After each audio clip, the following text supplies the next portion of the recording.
معزز سامعین کرام، میں نے قرآن مجید کی جس آیت کریمہ کی تلاوت کا شرف حاصل کیا ہے، اللہ تبارک و تعالیٰ ارشاد فرما رہا ہے، نماز قائم کرو، زکوٰۃ دو اور رکوع کرنے والوں کے ساتھ رکوع کرو، یعنی نمازیں باجماعت ادا کرو۔ معزز سامعین کرام، میں عرض گزار ہوں گا ان لوگوں سے جو بلا کسی وجہ کے مسجد کے باہر بیٹھے ہیں، آج تشریف لے آئے اندر۔ نماز کا طریقہ میں آپ کے سامنے جو نماز پڑھنے کا طریقہ ہے اور اس کے ارکان ادا کرنے کے جو طریقے ہیں، اس ارکان کے اوپر تھوڑی گفتگو کرتا ہوں۔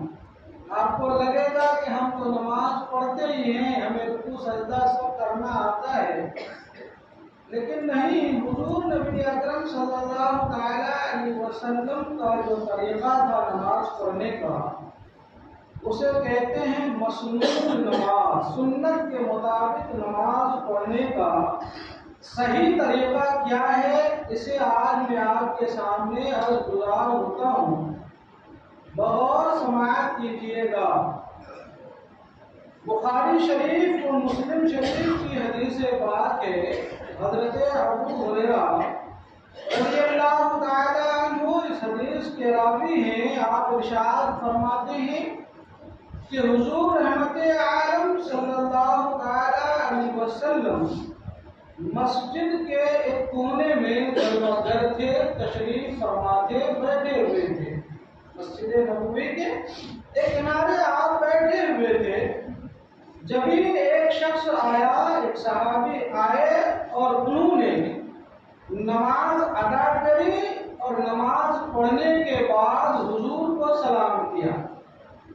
تو حضور علیہ السلام نے وعلیکم السلام کہنے کے بعد ارشاد فرمایا، جاؤ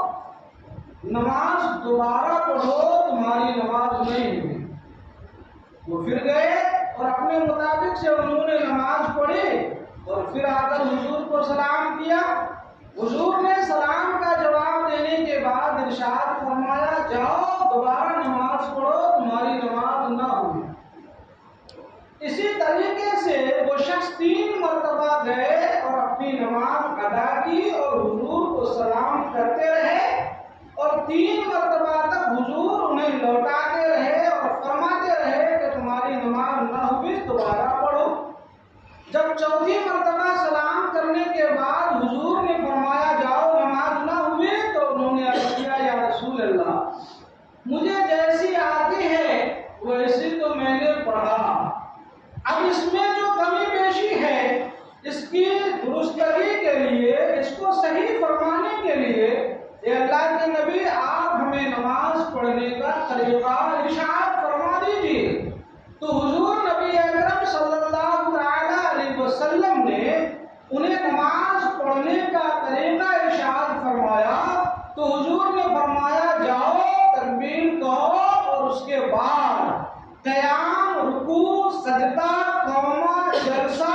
یہ سارے ارکان کو تعدیل کے ساتھ ادا کرو۔ تعدیل کا معنی ہوتا ہے اطمینان، اطمینان کے ساتھ ادا کرو۔ اب میں اس تعدیل کے ساتھ نماز پڑھنے کا طریقہ آپ کے سامنے عرض کروں گا۔ اور ایک حدیث پاک میں ہے، حضور نبی اکرم صلی اللہ علیہ وسلم نے فرمایا، صلو کما رأیتمونی اصلی، اے لوگوں تم نماز اس طرح پڑھو جس طرح مجھے نماز پڑھتے ہوئے دیکھتے ہو۔ اب ہم لوگوں نے حضور نبی اکرم صلی اللہ علیہ وسلم کو تو اپنی آنکھوں سے نماز پڑھتے ہوئے نہ دیکھا، لیکن جنہوں نے دیکھا انہوں نے بالتواتر، ترتیب تواتر کے ساتھ، تسلسل کے ساتھ، مسلسل جو انہوں نے طریقہ بتایا، اور ائمہ مجتہدین میں سے ہم جس امام کی تقلید کرتے ہیں انہوں نے جو سمجھا اور جو طریقہ ہمیں ارشاد فرمایا، ہمارے لیے وہی نماز کا طریقہ